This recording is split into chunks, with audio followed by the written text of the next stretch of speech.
Hello everybody, this is Manues and welcome to another Eternal Contenders video series. Today I want to talk to you guys about one of the newer decks in the format right now, Argenport Control. So let's dive right in. Alright, so this is the deck. I recently started playing it the week before a lot of people started playing it in the ETS. Not sure if a lot of people just came to this same conclusion that the deck might be interesting and viable now after the nerfs, but yeah, that's what happened. Suddenly, half a week after I played it on stream a bunch and made it into the top 5, it was the most played deck in the ETS. Maybe because of it, maybe because of yeah, other people independently coming to similar conclusions, but the deck suddenly bursted onto the format sort of. The deck definitely overperformed a bit for me in the beginning, I would say, because the deck is more of a contender than a top deck. If you ask me, it has some clear weaknesses, but it seems like one of the better homes for Vara, because Vara and Harshul together take pretty good advantage of Vara's Aegis suppression and the spot removal in Argenport as well. Okay, so let's take a look. Deck is basically your typical control deck. It's a little less hyper-controlling as, say, Temple was. It's more on a level of the like Icaria control decks of the past. Alright, so we have 11 units. Merchant of choice is Garandon Merchant, because Green Merchant is just a terrible unit, especially in a control deck as a 2-2, so getting a deadly body that can trade with bigger units is pretty nice, plus the shadow market gives us great options. Gives us universal removal. I chose Slay. I'm not super happy about it because a market removal costing 3 is a lot, but the universal application of Slay is just too valuable in a control deck like that, so that your market slot can take care of whatever you need to deal with, and it's more of a later gameplay most of the time anyway. Then Burglarize, because in a control deck you need some way to deal with problematic relics, be it Isindel's Gift, opposing Sword of the Sky King, that sort of stuff, and Burglarize does a pretty solid job there. It's not that as good against cards like Obelisk, but it can matter, and there is a lot more Masks of Torment now, which is a very nice target for Burglarize. Then I have one Stray. Most people have a devastating setback here. That's what I had in the beginning as well.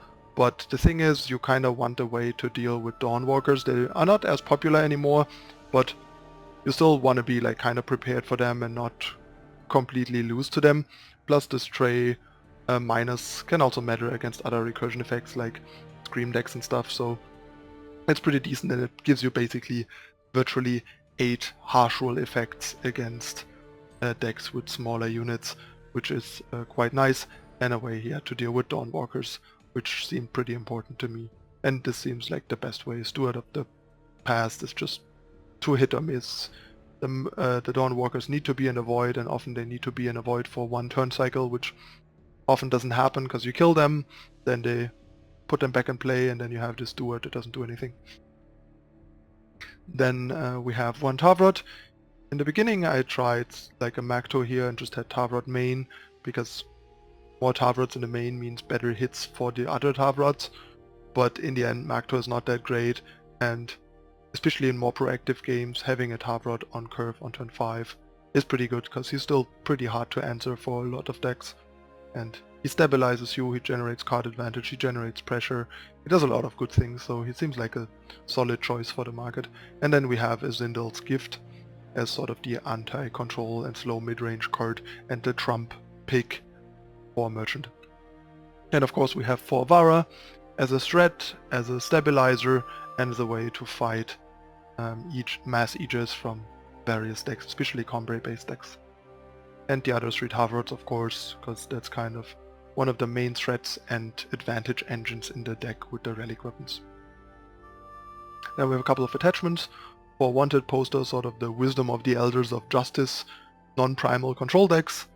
It's not that great because the removal deck's kind of clunky. It's mostly like 2 and 3 cost stuff or sweepers, so it's usually a delayed card draw. You play it and the turn after or 2 turns after you draw the cards, which can be a bit risky against, say, silences on the opposing side, so you have to be mindful of that. Then we have 3 Runehammer and 3 Sword of the Sky King. Both can be situational, like Runehammer can only deal with so much stuff without a Tavrod buff, and Sword of the Sky King costs 8 after all. And if we didn't have Tavrod, I probably would run the full 4 Sky King, but I feel like between Tavrod, Merchant for Tavrod, and additional card draw, card selection, 3 seems like a good number to make the deck run smoother in the early and mid game and not have too many clunky cards. Also, Sword of the Sky King doesn't work as well in multiples as Channel the Tempest did in channel decks, where you always ran like 4 channel, because if the first sword isn't dying, the second one is sitting in your hand not doing anything for you other than being a backup in case the first one dies, which sometimes is nice, but it's not as good as going channel into channel, for example. Okay, then we have the spells. I'm currently running 2 Shakedown. A fair share of lists I've seen run like 4 Sabotage and no Shakedown. I started with 4 Shakedown, currently decided to go a bit lower on those to fit some other cards, but I feel like Shakedown still makes a bit more sense than Sabotage, especially with the setbacks, because they do the Sabotage role pretty well against slower decks, and against faster decks you want Shakedown, you want to disrupt the early curve. The deck has very limited like turn 1 and turn 2 interaction. Teacher is still a fairly big problem. Shakedown together with Annihilate is a nice way to help mitigate that a bit, especially on the draw. So yeah, Shakedown lets you pick apart the curve, slow down the early game to a point where you can stabilize with Varas and stuff, and it still lets you cheaply take interaction to make sure your Vara sticks, for example. And then for Annihilate, very universal interaction, deals with a lot of early drops while still dealing with a lot of late drops, which is very important. Stops Talia in a Talia combo and stuff, deals with opposing Varas, Titan, Behemoth and so on. All those things. Just a pretty solid removal and not as situational as something like Suffocate would be. Suffocate's quite nice, but it's a bit limited and the stuff that it kills is not that much of a threat to a deck like this. So that's why I chose not to run Suffocates. And drawing a Suffocate later when you're facing down a bigger threat is very problematic and you can't play too many situational cards in a deck like this.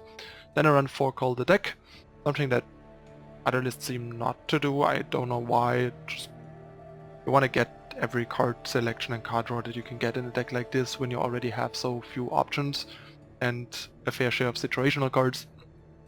And I'm happy to shave some numbers on like Sword of the Sky King and End of the Story and stuff like that to fit these Cull the decks and make the deck just a bit more consistent and smoothly running.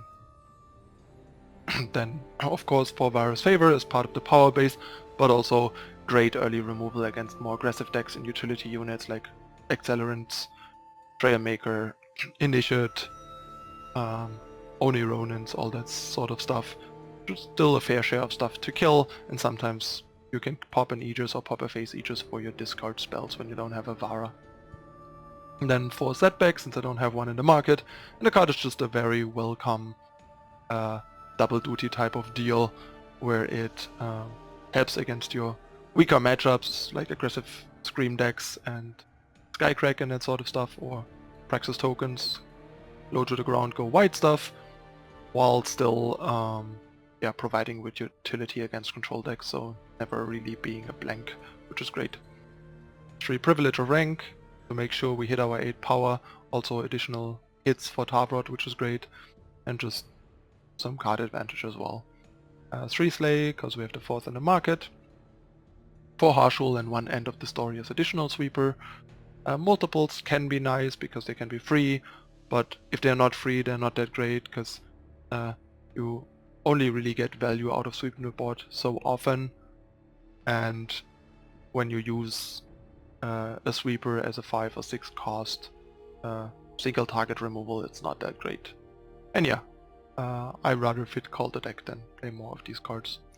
And then we have 25 power, 12 duels as usual, 5 shadow sigils to make sure our favors hit usually, and also because we need double shadow on 3 and 4, and even sometimes on 1, a single shadow, and yeah, then 6 Justice Sigils and 2 Waystones.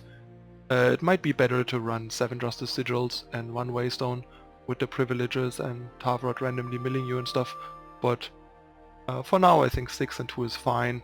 I definitely, however, would not run 4 like a fair share of people that I've seen.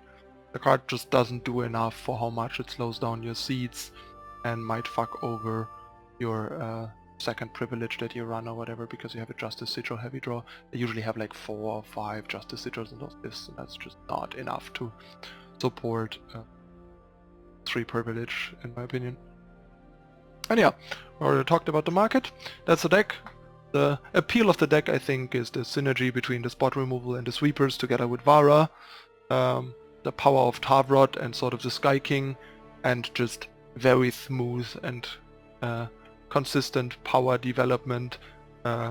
Requirements are pretty low, power is very stable, Privilege of Rank is a great card for a deck like this, and yeah, just having a bunch of pretty flexible, solid answers and so on, and the shadow market actually being quite good for a deck like this. And yeah, deck has been doing quite well for me. In the beginning it overperformed a bit and like skyrocketed me to the top 5 a while ago. Currently I'm in the top 20 and playing other things, but I figured I'll share my final list with you guys anyway. And yeah, also got a bunch of good matchups, like the deck is quite good against the Combre decks, especially Combre aggro felt like a really nice matchup. Currently with the Scream decks it's a bit more tricky and depends, but Skycrack is like the worst matchup probably, and then the Scream decks kind of depend and can be very problematic, so you want to be careful. If you see a lot of Scream decks like after the tournament this weekend, then you might have to be careful with the deck. I tried to find ways to fight that a bit better, but discard on their like Scream to not get blown out, and removal is the best you can do. The problem is their charge units are mostly multi-faction or are like all multi-faction, and there's no good fast removal for multi-faction unit in this. You don't really want to run Death Strike, so that's one of the bigger issues there. But if you get a can stabilize decently and either stick a Vara with some discard, taking away their removal first, or getting to a sort of the Sky King early enough, can mean that they just can't finish you off and then you just turn the game on them.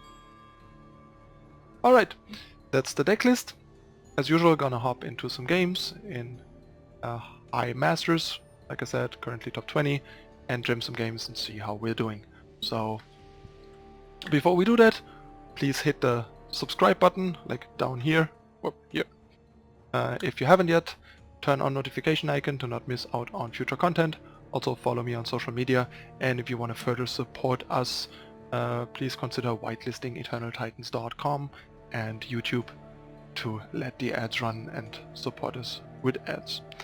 Alright, without further ado, let's jump into some games and see how we can control the crowd with Argenport. See you in a moment.